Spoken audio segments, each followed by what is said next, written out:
The Assembly will now hear a statement by His Excellency Sharma Oli, Prime Minister of the Federal Democratic Republic of Nepal. May I request protocol to escort His Excellency?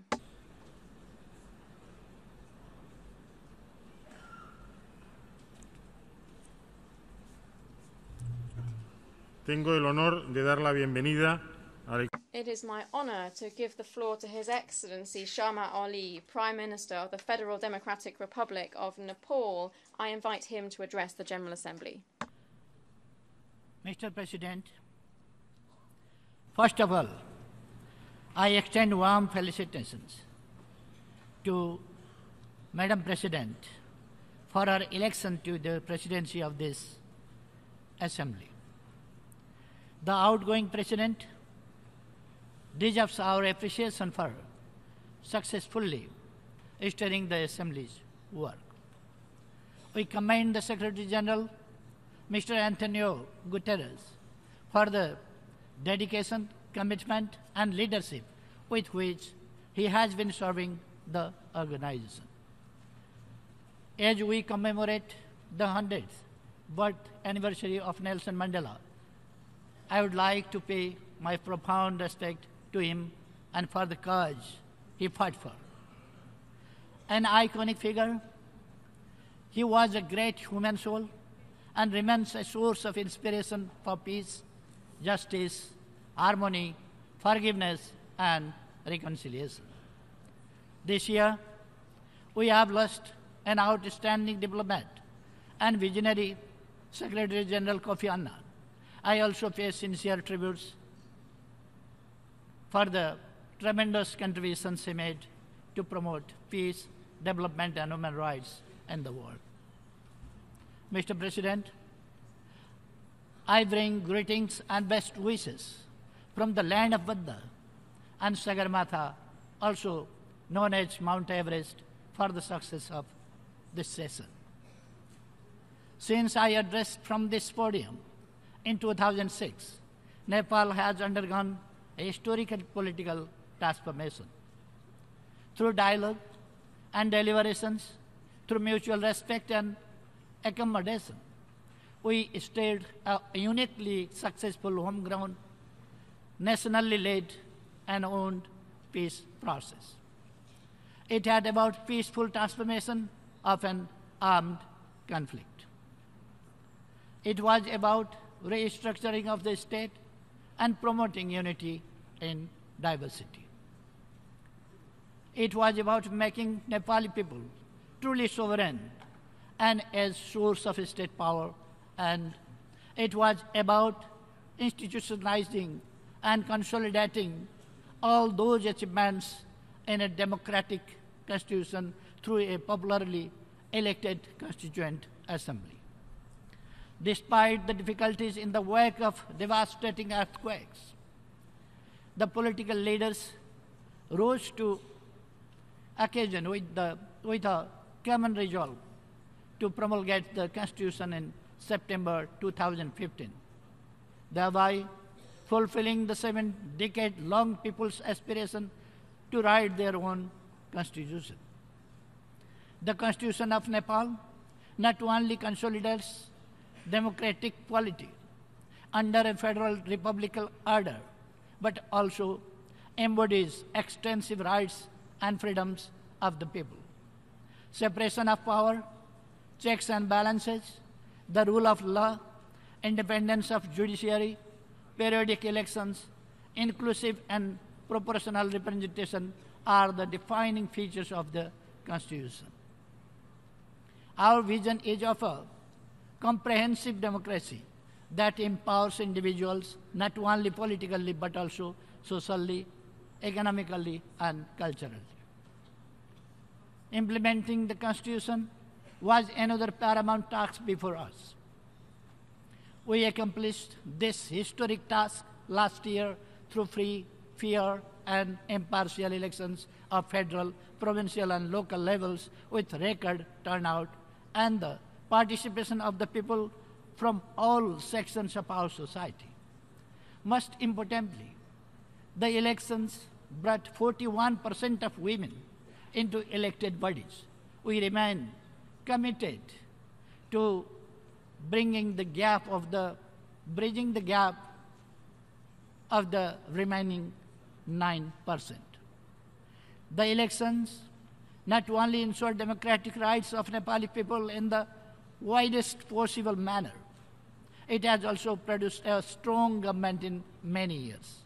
The government that I head has over 3/4 support of the parliament. Governments in the provinces also enjoy strong majority support. We have achieved much needed political stability through these landmark elections. With these historic achievements, we have laid the foundation towards creating an egalitarian and just society where all citizens are treated equally and receive equal protection and opportunities. Social justice remains at the center of our polity. The United Nations and the international community supported our peace process, for which we are grateful. Nepal case is a unique example of peaceful and democratic transformation. It is a telling testimony that dialogue triumphs the differences and ballot triumphs the bullets. We believe that what Nepal has achieved in conflict transformation can be an inspiring success story for many people longing for peace in different parts of the world. We are willing to share our experiences and provide our insights. With hard lessons learned in the arduous journey of democratic transition, we have now emerged as a confident nation, capable of sustaining political gains and undertaking a course of economic transformation. Cognizant of the need for accelerating the process of development, my government has set a vision for prosperous Nepal and happy Nepali.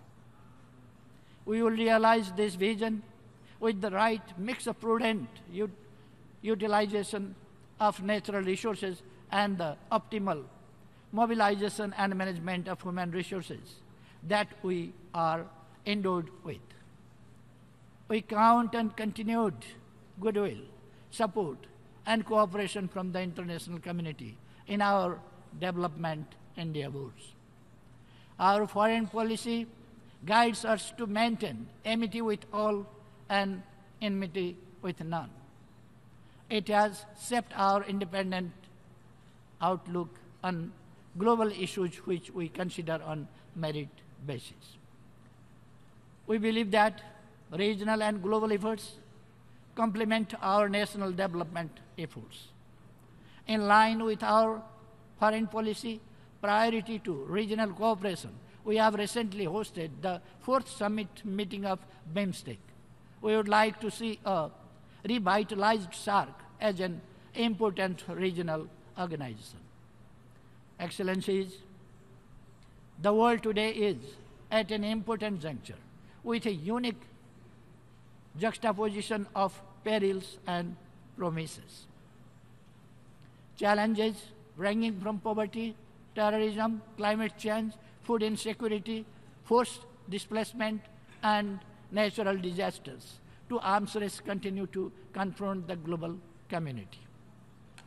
Intrastate conflicts have taken heavy tolls on millions of lives. For the first time in decades, world hunger is rising after a prolonged decline. In many regions, peace remains obscure. Inequality within nations as well as among them is increasing. Countries have failed to adopt sustainable production and consumption patterns.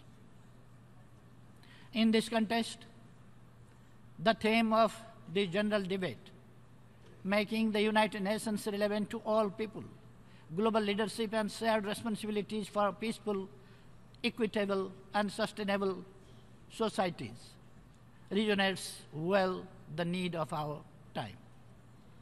Mr. President, Nepal supports the 7 priority areas that Madam President eloquently outlined in our inaugural address to this Assembly earlier this week.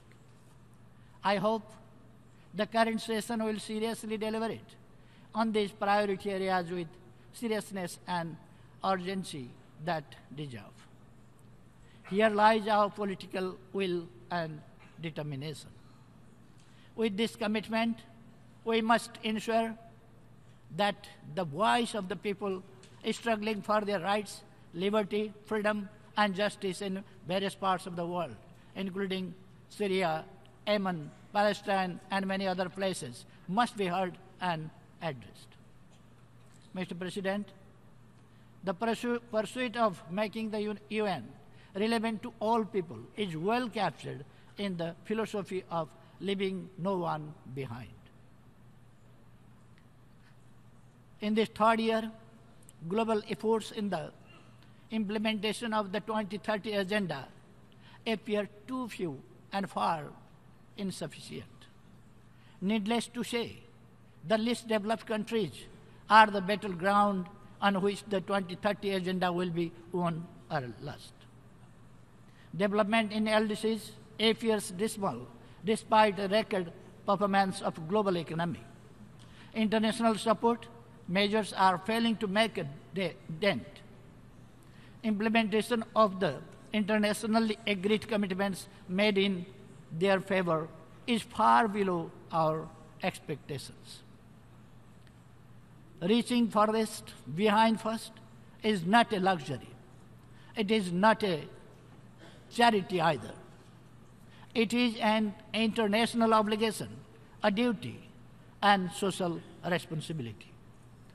The impact will be fully realized only when external support measures respect national ownership and leadership, are aligned with national priorities, come through national systems, while they help build productive capacity, create jobs, and develop human resources.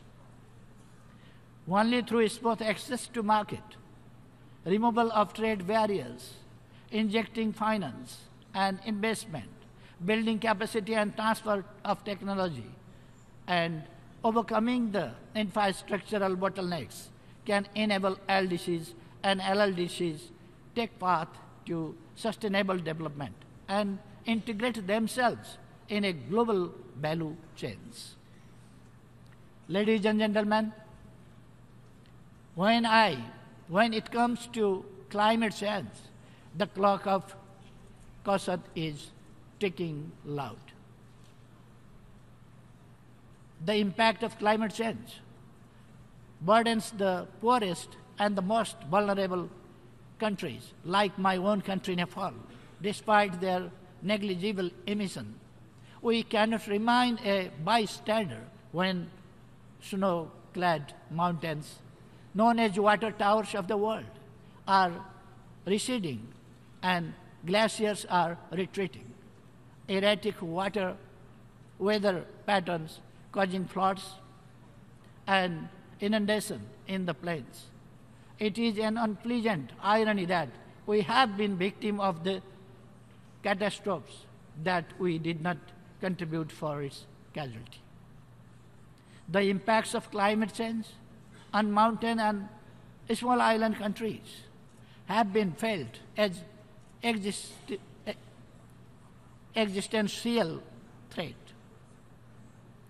The loss of lives, properties, and biodiversity and increasing phenomenon of climate change are becoming untenable.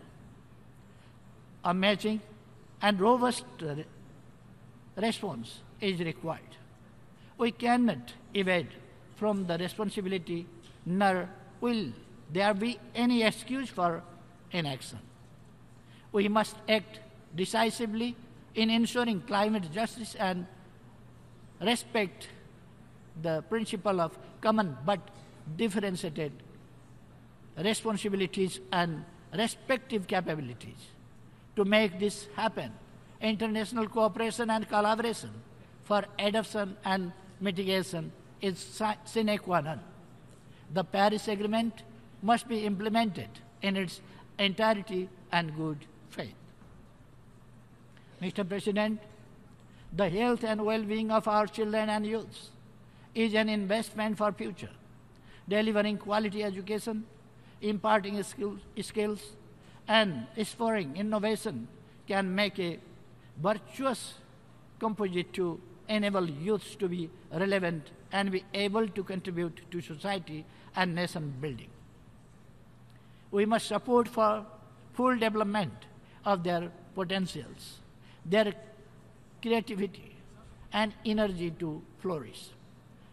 Inculcating entrepreneurial spirit and creating decent job opportunities for the youth can fuel economic development and help positively transform our societies. At the same time, we must also inculcate them with the civil and moral values so that they become a force for harmony and tolerance in society.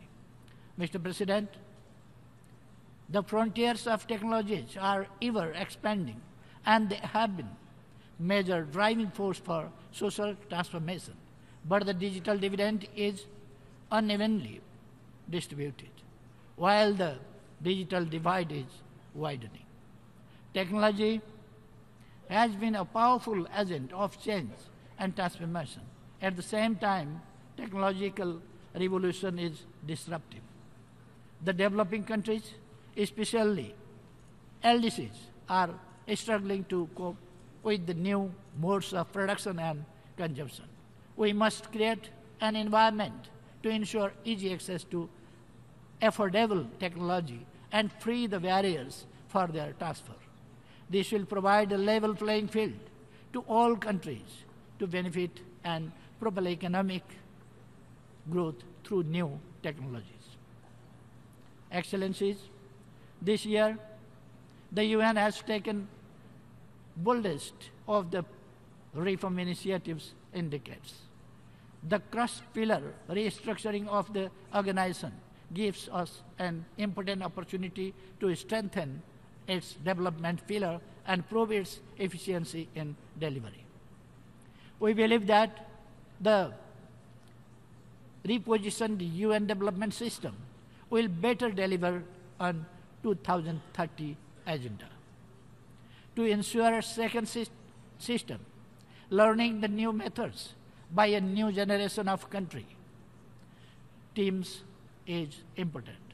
But more than that, unlearning the old habits that implored us to undertake this reform is equally important. What matters also is the reform, is the transformation of the culture. The new culture must have accountability, transparency, and national ownership at its core.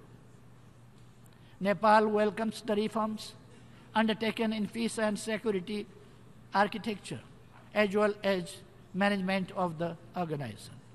UN should reflect the mosaics of its memberships and achieve greater efficiency and effectiveness. The Security Council reform is long overdue. Any reform must reflect the current realities and ensure justice to historically underrepresented and developing countries. Ladies and gentlemen, Nepal reaffirms its principled stand for a general and complete disarmament of all weapons of mass destruction. In this context, we welcome the recent efforts made by the United States and two Koreas towards denuclearization and peace and stability of the Korean Peninsula.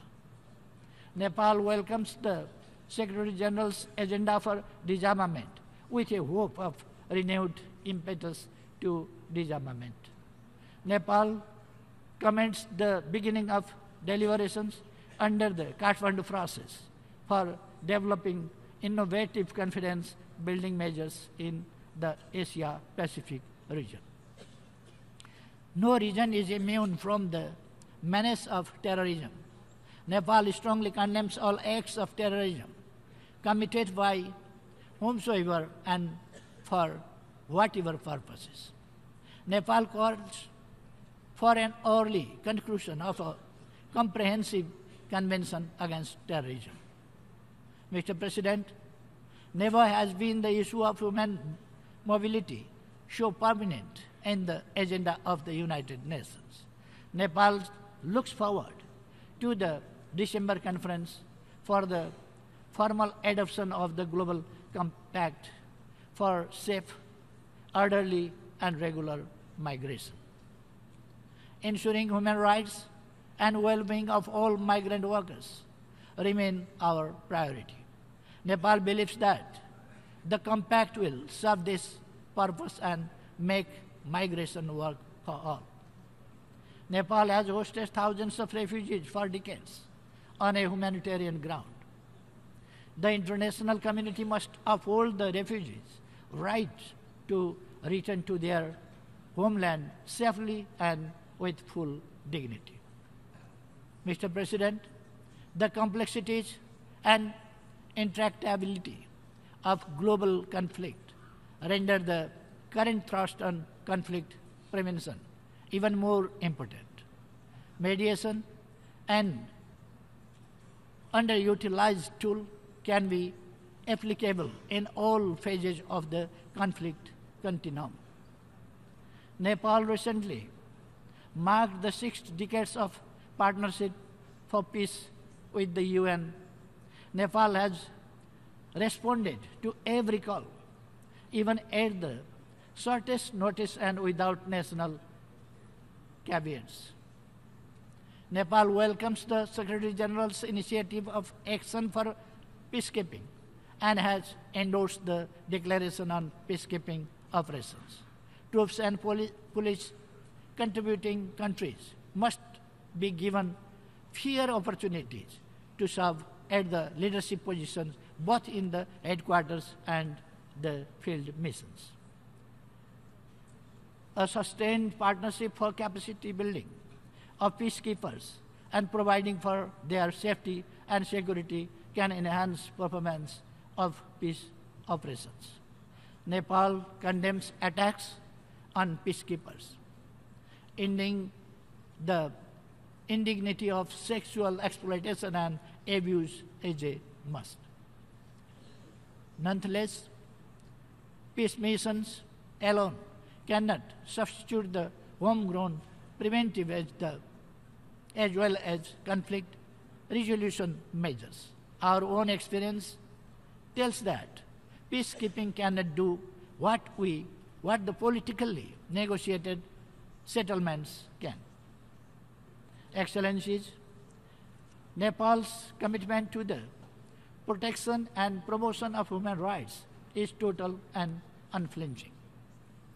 We hold that development, democracy, and respect for human rights is interdependent and mutually reinforcing. As a member of the Human Rights Council, we will continue to play our constructive role to deliver on Council's mandates. The ongoing transitional justice process